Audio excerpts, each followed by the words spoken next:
Hi all, welcome to TNPSC prep simplified. இன்னைக்கு நம்ம எக்கனாமியில் national income part 2 பார்க்குறோம். Part 1ல் ஜிடிபி அண்ட் ஜிஎன்பியை வந்து கவர் பண்ணியிருக்கேன். அது பார்க்கலன்னா அதை பார்த்துட்டு இந்த வீடியோ பாருங்க. அப்போ தான் உங்களுக்கு வந்து நிறைய கான்செப்ட்ஸ் வந்து இதில் புரியும். பிகாஸ் நான் அது எல்லாமே பேசிக் எல்லாமே நான் வந்து அந்த வீடியோவில் எக்ஸ்பிளைன் பண்ணியிருக்கேன். ஸோ அதை பார்த்தா தான் உங்களுக்கு இந்த வீடியோவில் இருக்க கண்டென்ட்ஸ் வந்து உங்களுக்கு புரியும். ஸோ டாபிக்கு போகிறதுக்கு முன்னாடி நம்ம வந்து ப்ரீவியஸ் கொஸ்டின்ஸ் பார்த்துடலாம். இன்ட்ரடக்ஷன் டு இந்தியன் எக்கனாமியும் அதுக்கப்புறம் ஜிடிபி ஜிஎன்பி இந்த மாதிரி டாபிக்ஸ்லேருந்து கேட்டால் ப்ரீவியஸ் கொஸ்டின்ஸ் 1 or 2 கொஸ்டின்ஸ் எடுத்து வச்சுருக்கேன். ஜஸ்ட் உங்களால் ஆன்சர் பண்ண முடியுதா அப்படிங்கிறத மட்டும் பார்த்துக்கோங்க. ஓகே, ஃபர்ஸ்ட் கொஸ்டின் வந்து கேபிட்டல் குட்ஸ் இன்டர்மீடியட் குட்ஸ் இதை பற்றி கொஸ்டின் இருக்குது. ஸோ பாஸ் பண்ணிவிட்டு ஆன்சர் என்னென்னு பாருங்கள். ஆன்சர் வந்து நான் நெக்ஸ்ட் ஸ்லைடில் உங்களுக்கு காட்டுறேன். ஆன்சர் பார்க்கலாங்களா? ஸோ ஆப்ஷன் பி தான் ஆன்சர். பேசிக் குட்ல பார்த்தீங்கன்னா சிமெண்ட் வரும். பிகாஸ் ரியல் எஸ்டேட் அந்த செக்டாரில் ரொம்ப பேசிக்கான திங் வந்து பிரிக் அண்ட் சிமெண்ட். அடுத்தது கேபிட்டல் குட்ஸ். நான் ஃபர்ஸ்ட் வீடியோலேயே இன்ட்ரடக்ஷன்லேயே நான் சொல்லியிருப்பேன். ஒரு பிஸ்னஸ்க்கோ இல்லை ஒரு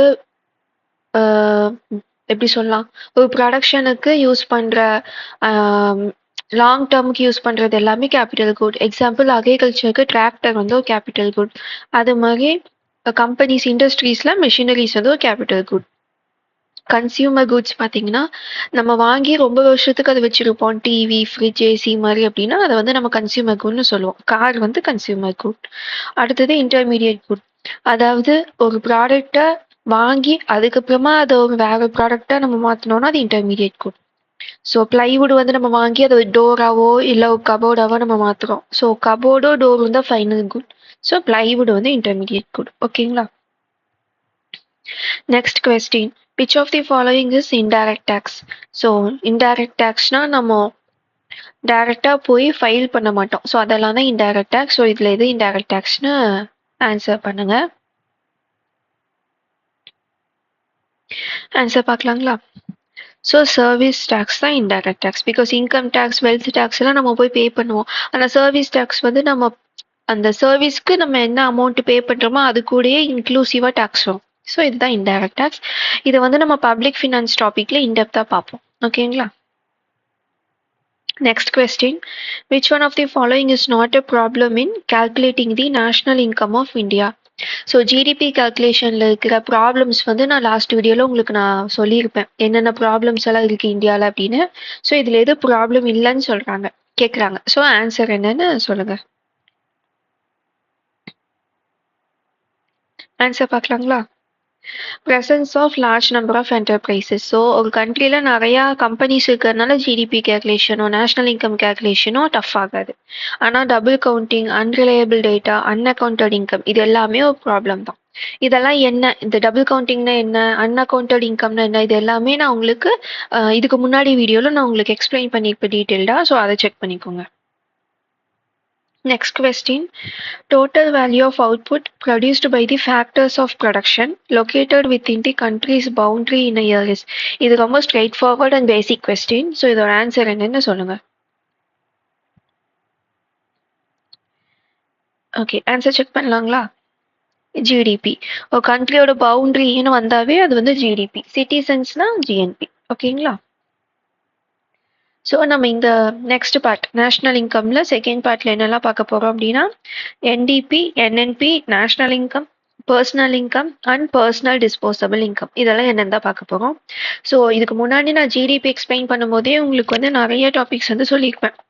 ப்ராடக்ட் டேக்ஸ்னா என்ன, ப்ராடக்ட் சப்சிடினா என்ன, ப்ரொடக்ஷன் டேக்ஸ்னா என்ன, ப்ரொடக்ஷன் சப்சிடினா என்ன, அப்புறம் factor cost, market price, basic price இது எல்லாமே உங்களுக்கு நான் வந்து அதில் எக்ஸ்பிளைன் பண்ணியிருப்பேன்.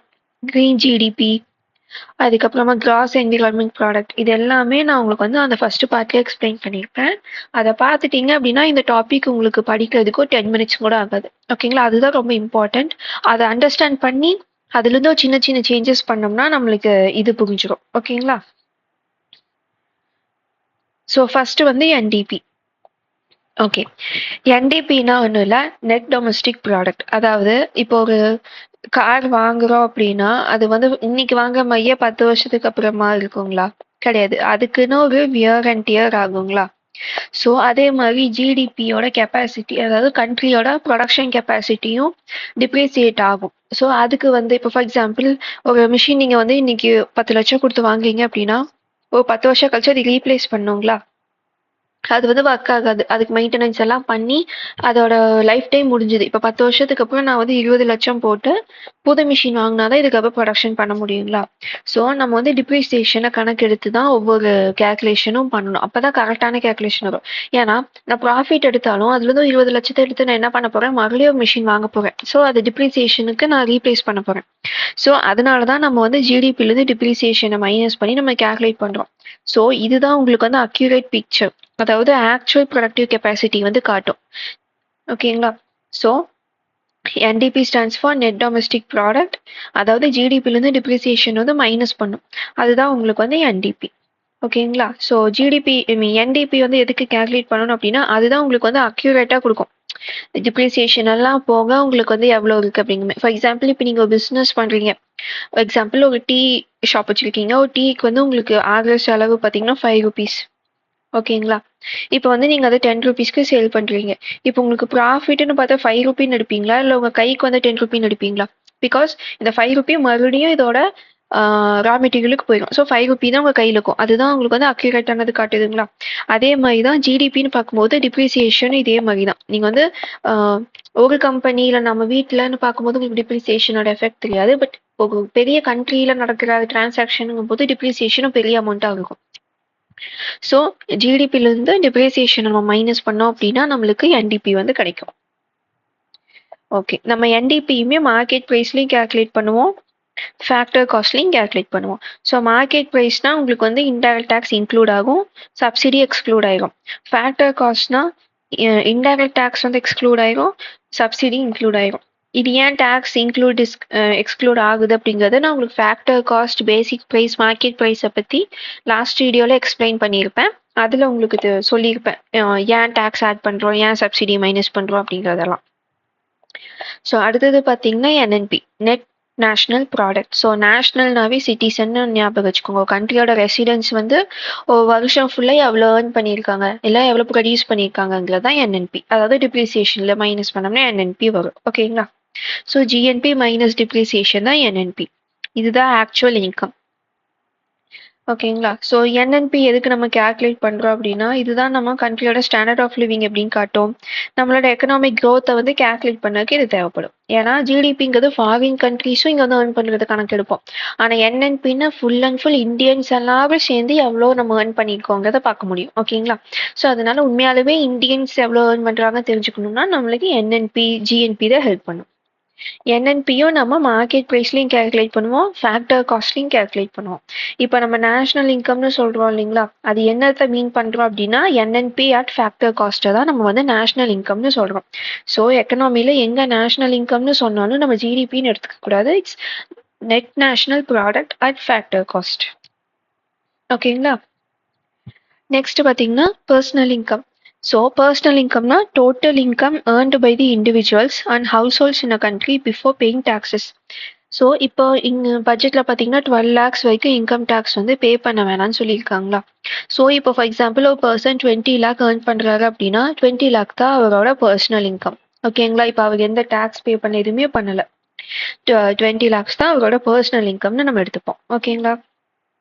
இந்த ஃபார்முலா பார்த்தீங்கன்னா ப்ரிலிம்ஸில் மேபி கேட்க சான்ஸ் இருக்கனால கொடுத்துருக்கேன். இது ட்ரான்ஸ்ஃபர் பேமெண்ட் இது எல்லாமே நான் உங்களுக்கு என்னென்னங்கிறது நான் ஜிடிபியில் எக்ஸ்பிளைன் பண்ணியிருக்கேன். இங்கே நான் வந்து உங்களுக்கு ஷார்ட்டாக எக்ஸ்பிளைன் பண்ணுறேன். ஸோ நேஷனல் இன்கம்னா நான் என்னென்னு சொல்லியிருக்கேன், net national product at factor cost. அதுதான் உங்களுக்கு வந்து நேஷனல் இன்கம். அதில் நம்ம அன்டிஸ்ட்ரிபியூட்டட் ப்ராஃபிட்டை மைனஸ் பண்ணுறோம். அன்டிஸ்ட்ரிபியூட்டட் ப்ராஃபிட்னா என்ன? Profits retain by the company. அதாவது ஷேர் ஹோல்டர்ஸ் எல்லாம் இருப்பாங்கல்ல, அவங்களுக்கெல்லாம் பிரிச்சு கொடுக்கறதுக்கு முன்னாடி நம்ம கிட்ட டிவிடெண்ட் எல்லாம் கொடுப்பாங்கல்ல, இந்த ஷேர் வாங்கியிருக்கவங்களுக்கு அதெல்லாம் கொடுக்கறதுக்கு முன்னாடி ஒரு அமௌண்ட் இருக்கும் இல்லைங்களா? அதுதான் அன்டிவைடட் ப்ராஃபிட் இல்லைன்னா அன்டிஸ்ட்ரிபியூட்டட் ப்ராஃபிட்னு சொல்லுவோம். அப்புறம் நேஷனல் இன்கம்லேருந்து மறுபடியும் கார்ப்பரேட் டேக்ஸை மைனஸ் பண்ணுவோம். ஸோ இதெல்லாம் பிஸ்னஸ் செட்டப் பண்ணியிருக்கவங்க கார்ப்பரேட் டேக்ஸ் பே பண்ணுவாங்க. ஸோ அதையும் மைனஸ் பண்ணிக்கிறோம். அடுத்தது பார்த்தீங்கன்னா சோஷியல் செக்யூரிட்டி கான்ட்ரிபியூஷன். இப்போ பென்ஷன் ஃபண்டு, பிஎஃப் எல்லாம் நம்ம வந்து சேலரியிலேருந்து டிடெக்ட் பண்ணுறாங்க இல்லைங்களா, அதை வந்து நேஷனல் இன்கம்லேருந்து நம்ம மைனஸ் பண்ணிக்கிறோம். நேஷனல் இன்கம் கூட எதை ஆட் பண்ணுறோன்னா ட்ரான்ஸ்ஃபர் பேமெண்ட்ஸ். ட்ரான்ஸ்ஃபர் பேமெண்ட்னா நான் ஜிஎன்பிலே நான் சொல்லியிருப்பேன். அதாவது கூட்ஸோ சர்வீஸோ நம்ம வாங்காமல் ஒரு அமௌண்ட்டை நம்ம பே பண்ணுறோம் அப்படின்னா அதை ட்ரான்ஸ்ஃபர் பேமெண்ட்னு சொல்லியிருக்கோம். எக்ஸாம்பிள் பார்த்தீங்கன்னா ஸ்காலர்ஷிப், பென்ஷன். இப்போ ஒருத்தவங்களுக்கு பென்ஷன் தரும்போது அவங்க வேலை பார்க்குறாங்களா? கிடையாது. இப்போ நீங்கள் ஒரு ஸ்காலர்ஷிப் ஒரு பர்சனுக்கு தராங்க, அவங்க ஏதாச்சும் கூட்ஸோ சர்வீஸோ வாங்கிட்டா ஸ்காலர்ஷிப் தராங்க? இல்லை. ஸோ அதெல்லாம் தான் ட்ரான்ஸ்ஃபர் பேமெண்ட். ஸோ பர்சனல் இன்கமில் ட்ரான்ஸ்ஃபர் பேமெண்ட் இருக்கு. நேஷனல் இன்கம் கூட ட்ரான்ஸ்ஃபர் பேமெண்ட்டை ஆட் பண்ணிட்டு இந்த profit, tax, social security contribution இதெல்லாம் மைனஸ் பண்ணால் நம்மளுக்கு பர்சனல் இன்கம்ங்கிறது வரும். ஸோ இது வந்து ஒரு ஃபார்முலா மாதிரி ஆன் தி ஹோல் இந்தியா ஃபுல்லாக கேல்குலேட் பண்ணும்போது இது யூஸ் பண்ணுவோம். ஆனால் இண்டிவிஜுவல் லெவலில் பார்க்கும்போது நம்ம டேக்ஸ் பே பண்ணதுக்கு முன்னாடி நம்ம கிட்ட இருக்க அமௌண்ட் தான் பர்சனல் இன்கம். ஓகே, இதுதான் இதோட கான்செப்ட். எதுக்கு பர்சனல் இன்கம் எல்லாம் கேல்குலேட் பண்ணணும்? நேஷனல் இன்கமே கேல்குலேட் பண்ணிட்டோமே அப்படின்னா இதுதான் பீப்புளோட பர்ச்சேசிங் பவரை வந்து காட்டும். இப்போ வந்து 20 லேக் ஏர்ன் பண்ணுறவங்களுக்கும் 10 லேக் ஏர்ன் பண்ணுறவங்களுக்கும் என்னென்ன திங்ஸ் வாங்க முடியுங்க டிஃப்ரென்ஸ் இருக்குது இல்லைங்களா? ஃபார் எக்ஸாம்பிள் இவங்க கார் வந்து கொஞ்சம் ஈஸியாக வாங்குறாங்கன்னா இவங்க பைக் தான் ஈஸியாக வாங்க முடியும். ஓகேங்களா? அந்த டிஃப்ரென்ஸ் இருக்குது இல்லைங்களா? ஸோ அவங்களோட பர்ச்சேசிங் பவரை வந்து பார்க்குறதுக்கு பர்சனல் இன்கம் வந்து ஹெல்ப் பண்ணும். அடுத்தது ஸ்டாண்டர்ட் ஆஃப் லிவிங், அப்புறம் பாலிசி மேக்கிங். ஸோ எவ்வளோ பேர் பாவர்ட்டியில் இருக்காங்க, எவ்வளோ பேர் நல்லா ஏர்ன் பண்ணுறாங்க. ஸோ இந்த மாதிரி ஸ்டப்ஸ், இந்த மாதிரி டேட்டாஸ்க்கெல்லாம் ஹெல்ப் பண்ணும் கவர்மெண்ட் பாலிசி மேக்கிங்க்கு. ஓகே, பர்சனல் இன்கம்க்கும் நேஷனல் இன்கம்க்கு என்ன வித்தியாசம்னா பர்சனல் இன்கம்ல ட்ரான்ஸ்ஃபர் பேமெண்ட்ஸ் இருக்கும், நேஷனல் இன்கம்ல இருக்காது. நேஷனல் இன்கம் வந்து ஏர்ன் பண்ணது, பர்சனல் இன்கம் வந்து ரிசீவ் பண்ணது. ஓகே, ஏர்ன்னா என்ன, ரிசீவ்னா என்ன? ஒரு வேலைக்கு போயோ இல்லை ஒரு ப்ராடக்டை சேல் பண்ணியோ நான் ஒரு அமௌண்ட்டை வாங்குறேன் அப்படின்னா அதை நான் வந்து ஏர்னுன்னு சொல்லுவேன். ஃபார் எக்ஸாம்பிள் இப்போ நான் பென்ஷனோ ஸ்காலர்ஷிப்போ வாங்குறேன் நான் அப்படின்னா அதை வந்து ரிசீவ்டுன்னு சொல்லுவேன். ஸோ இதுதான் பர்சனல் இன்கம்ல நீங்கள் ரிசீவ் பண்ணுற அமௌண்ட்டும் கணக்கு எடுத்துப்பாங்க, நேஷனல் இன்கம்ல நீங்கள் ஏர்ன் பண்ணுறதா கணக்கு எடுத்துப்பாங்க. ஓகேங்களா? Okay, personal disposable income. Okay, இப்போ நான் இது முன்னாடி எக்ஸாம்பிள் சொன்னேன் இல்லைங்களா, 20 லேக்ஸ் வந்து ஒருத்தவங்க ஏர்ன் பண்ணுறாங்க, அது வந்து அவங்களோட பர்சனல் இன்கம். இப்போது டேக்ஸாக 1 லேக் பே பண்ண சொல்லி கவர்மெண்ட் சொல்கிறாங்க. இப்போ அவங்க கையில் 19 லேக்ஸ் இருக்குது. இப்போது இந்த 10 லேக் தான் அவங்களோட பர்சனல் இன்கம், இந்த 19 லேக் தான் அவங்களோட பர்சனல் டிஸ்போசபிள் இன்கம். ஓகேங்களா? ஒன்றும் இல்லை, பர்சனல் இன்கம்லேருந்து நீங்கள் பே பண்ண வேண்டிய டைரக்ட் டேக்ஸ், அதாவது இன்கம் டேக்ஸ் எல்லாம் பே பண்ணதுக்கப்புறம் என்ன உங்கள் கையில் இருக்கோ அதுதான் personal disposable income. So personal income minus direct tax. So இது ரெண்டுக்கும் என்ன வித்தியாசம்? Personal income before paying taxes, personal disposable income left after paying taxes. So இதுதான் பீப்புள் ஆக்சுவலாக எவ்வளோ யூஸ் பண்ண முடியும். இப்போ ஃபார் எக்ஸாம்பிள் நான் 20 லேக் ஏர்ன் பண்ணுறேன். இப்போ வந்து நான் போய் ஒரு 20 லேக் ஒர்த் இருக்க ப்ராடக்ட்ஸாக வாங்க முடியுமா? என் கையில் இருக்க காசை வச்சு வாங்க முடியாது. பிகாஸ் 1 லேக் நான் டேக்ஸ் பே பண்ணணும். ஸோ 19 லேக் வரைக்கும் தான் என்னால் யூஸ் பண்ண முடியும் அந்த 20 லேக்ஸில். ஸோ பர்சனல் டிஸ்போசபிள் இன்கம் எதை மீன் பண்ணுது? ஆக்சுவலாக பீப்புள் எவ்வளோ யூஸ் பண்ண முடியுங்கிறத காட்டுது. இதுவும் அதே மாதிரி தான் பர்ச்சேசிங் பவர், ஸ்டாண்டர்ட் ஆஃப் லிவிங்கை வந்து காட்டும், எக்கனாமிக் பாலிசிஸ்க்கு வந்து ஹெல்ப் பண்ணும்.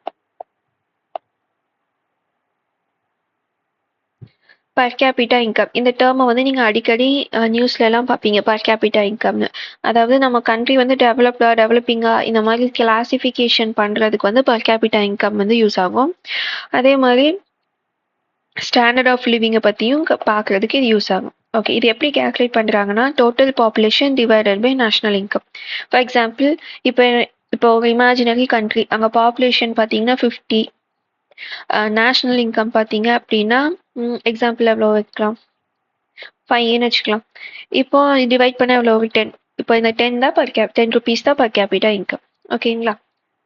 ஸோ ஒன்றும் இல்லை, பர் கேபிட்டா இன்கம் அப்படின்னா population divided by national income. இது எதுக்கு கேல்குலேட் பண்ணுறோன்னா நம்ம டெவலப்டா அண்டர் டெவலப்டான கிளாஸிஃபை பண்ணுறதுக்கு, அப்புறம் பர்ச்சேசிங் பவர், ஸ்டாண்டர்ட் ஆஃப் லிவிங்கை பற்றி நம்ம பார்க்குறதுக்கு. ஓகே, பர் கேபிட்டா இன்கமோட நெகட்டிவ்ஸ் என்ன அப்படின்னா அது இன்கம் இன்இக்வாலிட்டியை வந்து காட்டாது. இப்போது தமிழ்நாடோட பர் கேபிட்டா இன்கம் 1 லேக்குன்னு சொன்னாங்கன்னா இங்கே இருக்க எல்லாத்தினாலையும் 1 லேக் ஏர்ன் பண்ண முடியுமா? இல்லை அவங்க கிட்ட 1 லேக் இருக்கா? கிடையாது. ஸோ ஒரு சில பேர்த்துக்கிட்ட 1 crore இருக்கும், ஒரு சில பேர்த்துக்கிட்ட 50,000 இருக்கும், 10,000 இருக்கும். ஸோ ஒவ்வொருத்தங்க ஏர்னிங் கெப்பாசிட்டி வேறு. ஸோ பர் கேபிட்டா இன்கம்ங்கிறது இன்இக்வாலிட்டியை காட்டாது. அடுத்தது measure quality of life. So இப்போ வந்து பர் கேபிட்டா இன்கம் வச்சு இப்போ 1,00,000ன்னு இருக்குன்னா எல்லாத்தினாலையும் அந்த 1,00,000க்கு இருக்கிற திங்ஸ் அஃபோர்ட் பண்ண முடியுமா? ஃபார் எக்ஸாம்பிள் இப்போ வந்து ஒரு ஸ்கூல் ஃபீஸ் வந்து 1,00,000 இருக்கு அப்படின்னா ஜஸ்ட் பிகாஸ் நம்ம கிட்ட பர் கேபிட்டா இன்கம் 1,00,000 இருக்கிறதுனால எல்லாருமே இதை வந்து ஆக்சஸ் பண்ண முடியுமானா முடியாது. அதேமாதிரி affected by population size. So இப்போ பாப்புலேஷன் வந்து அதிகமாக இருந்தால் பர் கேபிட்டா இன்கம் கம்மியாக தான் ஆகும். ஃபார் எக்ஸாம்பிள் இந்தியா வந்து 5th லார்ஜஸ்ட் எக்கனாமி, ஆனால் நம்ம பாப்புலேஷனில் ஃபர்ஸ்ட்டாக இருக்கிறதுனால என்ன ஆகுது, நம்ம பர் கேபிட்டா இன்கம் ரொம்ப கீழே இருக்கு. ஸோ பர் கேபிட்டா இன்கம் வந்து பார்த்தீங்கன்னா ஆக்சுவல் பிக்சரை வந்து காட்டுறது இல்லை. இதுதான் இதோட நெகட்டிவ்ஸ். நெக்ஸ்ட் பார்த்தீங்கன்னா ஜிடிபி டு சேவிங் ரேஷியோ. இதுக்கப்புறமா ஒரு 3 ரேஷியோ பற்றி நான் உங்களுக்கு சொல்லுவேன். அது வந்து பார்த்தீங்கன்னா கான்செப்ட்ஸ்க்காக ஸ்டேட்மெண்ட்லலாம் கேட்க சான்ஸ் இருக்குது. ஸோ இது வந்து கான்செப்ட்ஸ் புரிஞ்சுக்கிட்டிங்கன்னா ஆன்சர் பண்ணுறது ரொம்ப ஈஸியாக இருக்கும். குரூப் 1 இந்த மாதிரி எக்ஸாமில் கேட்க சான்ஸ் இருக்குது. So GDP to saving ratio. So கண்ட்ரியில் ஜிடிபி இருக்குது, கேல்குலேட் பண்ணுறோம், சேவிங்கும் இருக்குது, அதாவது பீப்புள் எல்லாரும் சேவ் பண்ணுறாங்க இல்லைங்களா. ஸோ இது ரெண்டுக்கும் இருக்கிற ரேஷியோ, அதாவது saving divided by GDP into 100, இதுதான் அதோட ஃபார்முலா. இப்போ ஜிடிபி டு சேவிங் ரேஷியோ வந்து அதிகமாக இருக்கு. அப்போ அதோட மீனிங் என்ன அப்படின்னா அங்கே நிறைய பீப்புள் வந்து சேவ் பண்ணிட்டு இருக்காங்கன்னு அர்த்தம். நிறைய பேர் சேவ் பண்ணுறாங்க அப்படின்னா கவர்மெண்ட் வந்து ஸ்டேபிளாக இருக்க போகுதுன்னு அர்த்தம். எக்ஸாம்பிள் இப்போ கவர்மெண்ட்டுக்கு ஒரு அமௌண்ட் நீடு இருக்கு, என்ன பண்றாங்க அப்படின்னா பாண்ட் இஷ்யூ பண்ணி நம்ம சேவிங்கா வச்சிருக்க அமௌண்ட்டை வந்து கடனா வாங்கிக்கிறாங்க கவர்மெண்ட். ஸோ தட் கவர்மெண்ட் வந்து ஸ்டேபிளாவே ரன் ஆயிட்டு இருக்கு. இந்த மாதிரி ஸ்டேபிளா ரன் ஆக கவர்மெண்ட்ல என்ன ஆகும் அப்படின்னா foreign direct investment, foreign companies வந்து இன்வெஸ்ட் பண்ணுவாங்க. ஸோ நம்மளுக்கு எங்க ஜாப் க்ரோத் இருக்கும், எக்கனாமிக் க்ரோத் இருக்கும், எல்லாமே இருக்கும். So GDP to saving ratio அதிகமாக இருந்தால் என்ன ஆகும், எக்கனாமிக் க்ரோத் வந்து அதிகமாக இருக்கும்னு அர்த்தம். இப்போ கவர்மெண்ட் எப்படி பாண்ட் இஷ்யூ பண்ணுவாங்க, நம்மக்கிட்ட சேவிங்காக இருக்க அமௌண்ட் எப்படி கவர்மெண்ட் யூஸ் பண்ண முடியுங்கிறத நான் வந்து மணி மார்க்கெட் அந்த டாப்பிக்கில் வந்து உங்களுக்கு எக்ஸ்பிளைன் பண்ணுறேன். இப்போ ஜஸ்ட் மைண்டில் வச்சுக்கோங்க, இப்போ என்கிட்ட காசு இருக்குது, என் ஃப்ரெண்டு வந்து கேட்டால் நான் கடன் கொடுப்பேன் இல்லைங்களா. ஸோ அதே மாதிரி கவர்மெண்ட்டுக்கு கொடுப்பாங்க. இப்போ நீங்கள் அது பண்ணலை அப்படின்னாலுமே இது ஒரு சிஸ்டம் இருக்குது. ஸோ அதை பற்றி நம்ம அந்த டாபிக் பார்க்கும்போது உங்களுக்கு நல்லா புரியும். ஸோ பேசிக்லி ஃப்ரெண்டு வாங்குற மாதிரி கவர்மெண்ட்டும் நம்மக்கிட்ட வாங்குவாங்க. வாங்குறதுக்கு ஃபர்ஸ்ட் பீப்புள் கிட்ட காசு இருக்கணும் இல்லைங்களா. ஸோ அதுக்கு இந்த ரேஷியோ வந்து ஹெல்ப்ஃபுல்லாக இருக்கும். So GDP to saving ratio ஹையாக இருக்குன்னா அது வந்து more money for investment and future growth. ஓகேங்களா, இன்வெஸ்ட்மெண்ட் அதிகமாக வந்து க்ரோத் இருக்குன்னு அர்த்தம். லோ சேவிங்னா என்ன அர்த்தம் அப்படின்னா பீப்புள்தே சேவ் பண்ணல. இப்போ நான் என்கிட்டயே சேவிங் இல்லை அப்படின்னா என்கிட்ட ஒருத்தவங்க வந்து கடன் கேட்கறது யூஸே இல்லை, நானே இன்னொருத்தவங்க கிட்ட போய் கடன் கேட்டிருப்பேன். ஸோ அப்போ நிறைய பேர் கடன் வாங்கிட்டு இருக்காங்கன்னா எக்கனாமிக் இன்ஸ்டெபிலிட்டி இருக்குன்னு அர்த்தம். ஓகேங்களா. So GDP to saving ratio எப்படி இருக்கணும், ஹையாக இருந்தால் தான் எக்கனாமிக் க்ரோத் இருக்கும். ஓகே, நெக்ஸ்ட் வந்து ஜிடிபி டு டேக்ஸ் ரேஷியோ. இதுவும் அதே தான். இப்போ கவர்மெண்ட் ஜிடிபியாக காட்டுறதுல எவ்வளோ டேக்ஸ் இருக்கு, ஓகேங்களா, அதுதான் வந்து இதோட ரேஷியோ. ஸோ மேலே சேவிங்னு நம்ம இதுக்கு முன்னாடி பார்த்தோம், அதுக்கு மேலே டேக்ஸ் ரெவென்யூ ஜிடிபி இன்டூ 100 போட்டோம்னா நம்மளுக்கு ஜிடிபி டு டேக்ஸ் ரேஷியோ நம்மளுக்கு வந்து வரும். இப்போ ஜிடிபி டு டேக்ஸ் ரேஷியோ ஹையாக இருக்குன்னா ரெவென்யூ கலெக்ஷனும் கவர்மெண்ட்டும் ஸ்ட்ராங்காக இருக்காங்கன்னு அர்த்தம். அதாவது டேக்ஸ் எல்லாம் ஒழுங்காக பே பண்ணிட்டு இருக்காங்க, கவர்மெண்ட்டும் ஸ்ட்ராங்காக நடக்குது. ஏன்னா கவர்மெண்ட்டுக்கு டேக்ஸ் ரெவென்யூ வந்தால் தான் கவர்மெண்ட்டே எஃபிஷியண்டாக நிறைய திங்ஸை வந்து பீப்புளுக்கு திருப்பி பண்ண முடியும். இன்ஃப்ராஸ்ட்ரக்சர், ரோடு நல்லா வச்சிருக்கிறது, ஏர்போர்ட் நல்லா வச்சிருக்கிறது, போர்ட் நல்லா வச்சிருக்கிறது. ஸோ இன்ஃப்ராஸ்ட்ரக்சர் எவ்வளோக்கு எவ்வளோ நல்லா இருக்கோ அப்போ தான் எக்கனாமிக் க்ரோத் வந்து நல்லாயிருக்கும். அதுக்கு கவர்மெண்ட்டுக்கு எங்கேருந்து காசு வரணும், டேக்ஸ் வந்து கொஞ்சம் வரணும், பீப்புளெல்லாம் ஒழுங்காக டேக்ஸ் கட்டணும். So GDP to tax ratio ஹையாக இருக்குன்னா கவர்மெண்ட் ஸ்ட்ராங்காக இருக்குன்னு அர்த்தம். அதே லோவாக இருக்குன்னா புவர் டேக்ஸ் கம்ப்ளைண்ட்ஸ், அதாவது பீப்புள் யாருமே மதிக்கிறது இல்லை, டேக்ஸ் ஒழுங்காக கட்டுறது இல்லைன்னு அர்த்தம். இன்எஃபிஷியன்ட், டேக்ஸ் சிஸ்டம் வந்து ஒழுங்காக இல்லை, நிறைய லூப் ஹோல்ஸ் இருக்கு அப்படின்னு அர்த்தம். ஸோ ஜிடிபி டு டேக்ஸ் ரேஷியோவும் ஹையாக இருந்தால் தான் எக்கனாமி வந்து கரெக்டாக இருக்குன்னு அர்த்தம். ஓகேங்களா. அடுத்தது GDP to fiscal deficit ratio. அதுக்கு ஃபிஸ்கல் டெஃபிசிட்னா என்ன நம்மளுக்கு தெரியும். ஃபிஸ்கல் டெஃபிசிட்னா ஃபார் எக்ஸாம்பிள் இப்போ கவர்மெண்ட் கிட்ட 100 ரூபாய் ரெவென்யூ இருக்கு, ஓகேங்களா, ஆனால் செலவு பார்த்தீங்கன்னா 110 ரூபாய் இருக்கு. இப்போ என்ன பண்ணுவாங்க, 10 ரூபாய் கடன் வாங்குவாங்க இல்லைங்களா. ஸோ அதுதான் ஃபிஸ்கல் டெஃபிசிட். 10 ரூபாய் பத்தலை அப்படின்னு சொல்றோம் இல்லைங்களா, அதுதான் ஃபிஸ்கல் டெஃபிசிட். இப்போ 100 ரூபாயில 10 ரூபாய் எவ்வளோ, 10%. ஸோ இதில் நம்மளுக்கு ஃபிஸ்கல் டெஃபிசிட் ரேஷியோவில் 10%. So GDP to fiscal deficit ratio na percentage of GDP that represent the fiscal deficit. சரி, இதையே நம்ம கேல்குலேட் பண்றோம் அப்படின்னா இப்போ ஃபிஸ்கல் டெஃபிசிட் ரேஷியோ அதிகமா இருக்குன்னு என்ன அர்த்தம், கவர்மெண்ட் கிட்ட நிறைய காசு பத்த மாட்டேங்குதுன்னு அர்த்தம், வர காசை விட செலவு ரொம்ப ஜாஸ்தியா இருக்குன்னு அர்த்தம். அப்ப கவர்மெண்ட் என்ன பண்ணுவாங்க, நிறைய பாரோ பண்ணுவாங்க, அப்ப நிறைய டெப்ட் வரும். இப்போ ஸ்ரீலங்கால நிறைய டெப்ட் சைனா கிட்ட வாங்கினதுனால என்னாச்சு, அவங்க போர்ட்டெல்லாம் கவர்மெண்ட்டுக்கு கொடுத்தாங்க, அங்க ஒரு கிரைசிஸ் வந்துச்சு, இவ்வளோ பிரச்சனையாச்சு. So fiscal deficit GDP to fiscal deficit ratio அதிகமாக இருந்தால் அந்த கவர்மெண்ட் நிறைய கடன் வாங்கிட்டு இருக்காங்க, எப்போ வேணால் பிரச்சனை வரலாம்னு அர்த்தம். ஸோ அங்க இன்வெஸ்ட்மெண்ட்டும் குறையும். பிகாஸ் இப்போ ஆஃப்ரிக்காலலாம் நிறைய ரிசோர்சஸ் இருக்கு, அங்கேயும் பீப்புள் இருக்காங்க. ஏன் அங்கே நிறைய கம்பெனிஸ் போக மாட்டேங்கிறாங்க? அங்கே கவர்மெண்ட் வந்து ஸ்ட்ராங்கா இல்லை. பிகாஸ் அங்கே நிறைய மிலிட்ரி ப்ராப்ளம்ஸ், ஐ மீன் மிலிட்ரி வந்து டேக் ஓவர் பண்ணுவாங்க. அங்கே உள்ள சிவிலியன் ப்ராப்ளம்ஸ் நிறைய வரும். இதனால தான், இந்த பிரச்சனைனால தான் அங்கே வந்து நிறைய இன்வெஸ்ட்மெண்ட் போக மாட்டேங்குது. அதே இந்தியாவில் ஏன் இன்வெஸ்ட் பண்ணுறாங்க அப்படின்னா 5 years ஒன்ஸ் கண்டிப்பாக எலெக்ஷன் நடக்கும், இங்கே ஸ்டேபிள் கவர்மெண்ட் போயிட்டு இருக்காங்க. ஸோ இதெல்லாம் தான் அதுக்கு ரீசன். இப்போ ஃபிஸ்கல் டெபிசிட் ரேஷியோ வந்து நமக்கு லோவாக இருக்குன்னு என்ன அர்த்தம்? கவர்மெண்ட் வந்து ஃபினான்ஸ் ஒழுங்கா மேனேஜ் பண்றாங்க, ரொம்ப கடன் வாங்குறது இல்லை. ஸோ தட் கவர்மெண்ட் எப்பவுமே ஸ்டேபிளா இருக்கும். இன்னொரு கண்ட்ரி கிட்ட கடன் வாங்கி போய் நிற்க மாட்டாங்க. இப்போ ஃபார் எக்ஸாம்பிள் சைனா சொல்றதெல்லாம் ஸ்ரீலங்கா கேட்கணும் அப்படிங்கிற சுச்சுவேஷன் மாதிரி இந்தியா கடன் வாங்கி யார்கிட்டயும் இல்லை. ஸோ இந்த கவர்மெண்ட் வந்து ஸ்டேபிளா இருக்கு, இந்த கண்ட்ரியில வந்து இன்வெஸ்ட் பண்ணலாம்னு நினைப்பாங்க. அப்பதான் நம்மளுக்கு எக்கனாமிக் growth வந்து இருக்கும். So GDP to fiscal ratio எப்படி இருக்கணும்? கம்மியா இருக்கணும். GDP to fiscal deficit ratio கம்மியாக இருக்கணும். GDP to tax ratio, GDP to saving ratio ஹையாக இருக்கணும். ஓகேங்களா? ஸோ அவ்வளோதான் நேஷ்னல் இன்கம் அக்கௌண்டிங் டாபிக் வந்து உங்களுக்கு ஃபினிஷ் பண்ணியாச்சு. ஸோ இதில் ஏதாச்சும் டவுட் இருக்குது, இல்லை ஏதாச்சும் டாபிக் உங்களுக்கு புரியல, இல்லை மிஸ் ஆயிடுச்சு அப்படின்னா கமெண்ட் பண்ணுங்கள், நான் அது உங்களுக்கு இன்னொரு வீடியோவில் அப்லோட் பண்ணுறேன். ஸோ இந்த டாபிக் வந்து டைரெக்டாக உங்களுக்கு சிலபஸில் கொடுக்கல, but nature of Indian economy அப்படிங்கிற வேர்டுக்குள்ளேயே உங்களுக்கு வந்து இந்தியன் எக்கனாமியோட நேஷனல் இன்கமும் உங்களுக்கு வந்துடும். ஸோ இது வந்து கண்டிப்பாக நீங்கள் குரூப் பண்ணலாம் எழுத போகிறீங்க அப்படின்னா கண்டிப்பாக இந்த டாபிக் படிச்சுட்டு போகணும். இது வந்து மெயின்ஸில் கூட சில டைம் கேட்க சான்ஸ் இருக்குது. டேரெக்டாக வாட் இஸ் ஜிடிபி அப்படி கேட்க மாட்டாங்க, பட் இந்த டாப்பிக்கை டச் பண்ணிட்டு போகிற மாதிரி உங்களுக்கு கேட்க சான்ஸ் இருக்குது. ஸோ நீங்கள் குரூப் ஒன் படிக்கிறீங்கன்னா ஸ்கூல் புக்கையும் தாண்டி நீங்கள் வந்து படிக்கணும். ரெஃபரன்ஸ் புக் ஏதாச்சும் உங்களுக்கு ஈஸியாக இருக்கிற மாதிரி, பிகாஸ் எக்கனாமி வந்து மேக்ஸ் மாதிரி. ஸோ உங்களுக்கு ஈஸியாக இருக்கிற மாதிரி ரெஃபரன்ஸ் புக் வந்து ஏதாச்சும் சூஸ் பண்ணி அதையும் சேர்த்து படிக்க ஆரம்பிங்க. பிகாஸ் ஸ்கூல் புக்கில் வந்து ஒரு அளவுக்கு தான் கொடுத்துருப்பாங்க, அதை தாண்டி குரூப் ஒன்லலாம் நம்மளுக்கு தேவைப்படும். இப்போ நீங்கள் குரூப் 2 எழுதுறீங்க, இல்லை குரூப் 4 எழுதுறீங்கன்னா ஸ்கூல் புக்கை ஃபஸ்ட்டு தரவு பண்ணுங்க. குரூப் ஒன்னா அது தரவு பண்ணதுக்கப்புறம் உங்களுக்கு இன்டெப்த்தாக ஒரு சில டாபிக்ஸ் எல்லாம் நீங்கள் வந்து ரெஃபரன்ஸ் புக்லேயே பார்க்கலாம். நான் வந்து டெலகிராமில் வந்து உங்களுக்கு தமிழ் மீடியம் இங்கிலீஷ் மீடியம்க்கு புக் லிஸ்ட் வந்து கொடுத்துருப்பேன். அந்த புக் லிஸ்ட் வந்து நீங்கள் இது வரைக்கும் எதுவுமே பார்க்கல அப்படின்னா அந்த புக் லிஸ்ட் வந்து ஃபாலோ பண்ணலாம். நான் வந்து ஈஸியாக புரிஞ்சுக்கிற மாதிரி இருக்கிற புக் தான் சஜஸ்ட் பண்ணியிருக்கேன். பிகாஸ் எக்கனாமி வந்து மேக்ஸ் மாதிரி உங்களுக்கு புரியாமல் நீங்கள் மார்க் ஸ்கோர் பண்ண முடியாது, புரிஞ்சிட்டிங்கன்னா கொஞ்சம் ஈஸியாகவே உங்களுக்கு மார்க் வரும். ஸோ அவ்வளோதான், இந்த டாபிக் வந்து முடிஞ்சுது. ஸோ இதில் ஏதாச்சும் டவுட் இருந்தால் கமெண்ட் பண்ணுங்கள், அதுக்கு தகுந்த மாதிரி நான் ரிப்ளை பண்ணுறேன். ஓகேங்களா? நெக்ஸ்ட் வீடியோவில் பார்க்கலாம்.